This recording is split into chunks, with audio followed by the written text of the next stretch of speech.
stimulus, response, and the gap in between.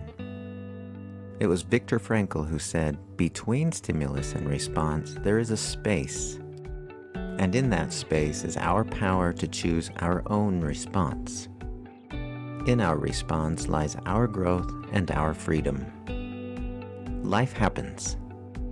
Most of the time, you are not able to control or even influence many of life's events.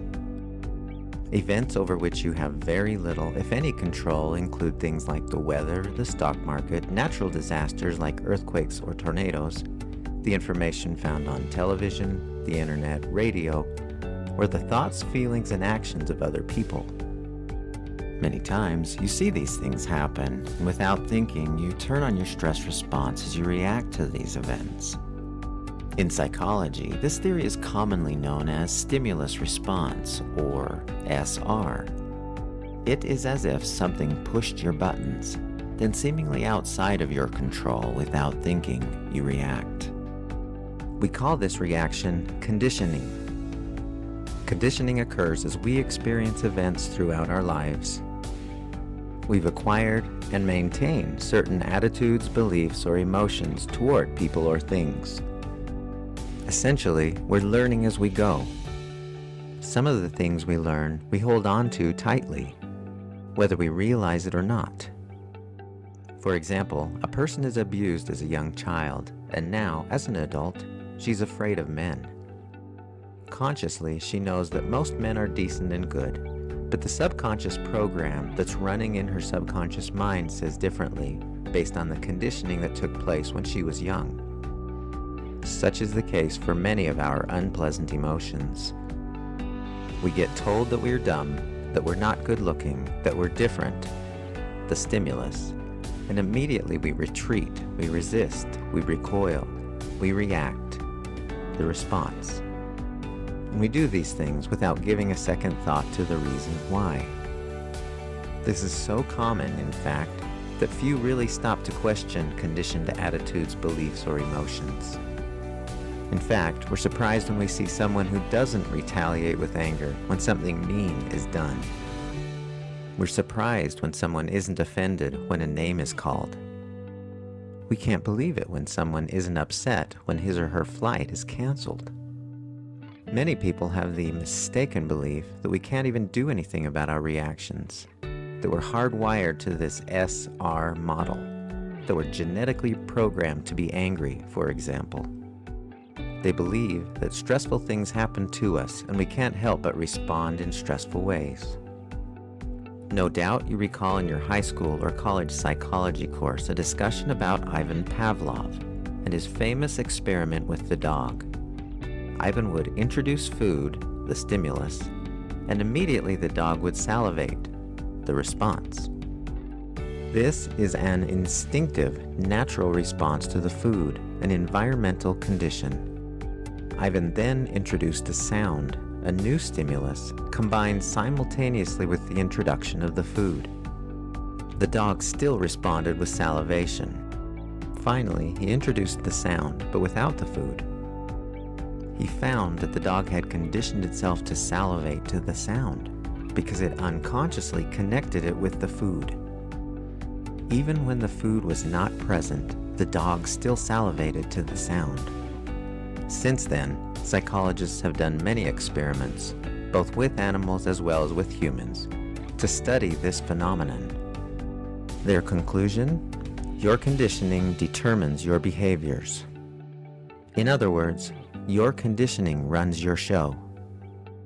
To a large extent, they're correct. Even our own experiences seem to support this belief. Imagine yourself driving in your car, minding your own business on your way to work. How would you react if you looked in your rearview mirror and noticed a police car behind you with its siren blaring and lights flashing? What would be your likely response to this situation? If you're like most people, you begin feeling anger and frustration, and you become upset that you are being pulled over.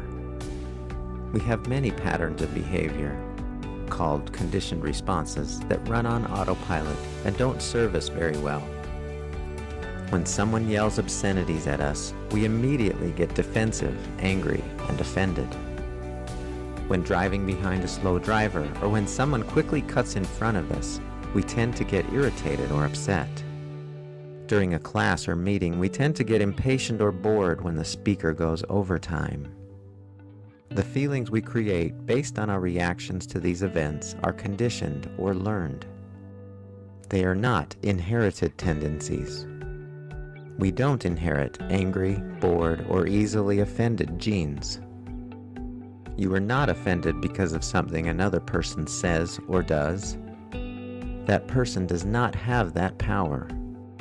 You have chosen to feel offended or to not feel offended. If you feel bored while listening to someone, you don't feel that way because of what the person is saying. You're bored because you have chosen to be bored. If you change your thoughts about the situation or change what you're thinking about during the presentation, the feeling of boredom disappears.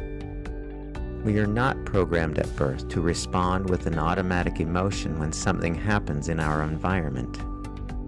We have learned to respond in these ways through training and by modeling others. This is both good news and bad news. The bad news is that at some point we have all learned negative ways of reacting to specific stimuli. Unless you're aware of this conditioning and you do something to change it, you'll thoughtlessly react in the same ways that you learned. You may have never considered the possibility that you can respond to any situation in a completely different way.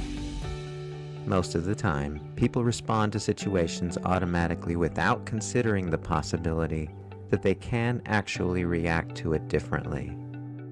Recall what I mentioned earlier. Your feelings are always preceded by your dominant thoughts. Change your dominant thoughts and you immediately change your feelings. You're always responsible for how you think, and consequently how you feel. So the good news is that if you have learned a particular response to an event, you can also unlearn it. We as conscious human beings have the capacity to take responsibility for our thoughts and immediately put ourselves in control of how any situation will affect us. It is possible to decide to not have that button pushed when something happens. You can do this when you realize that what you think is entirely up to you. It is your choice. In any situation, you have the power to choose your response to what is happening. Do you know how to unlearn what you have learned? Find out in the next video called Mind the Gap.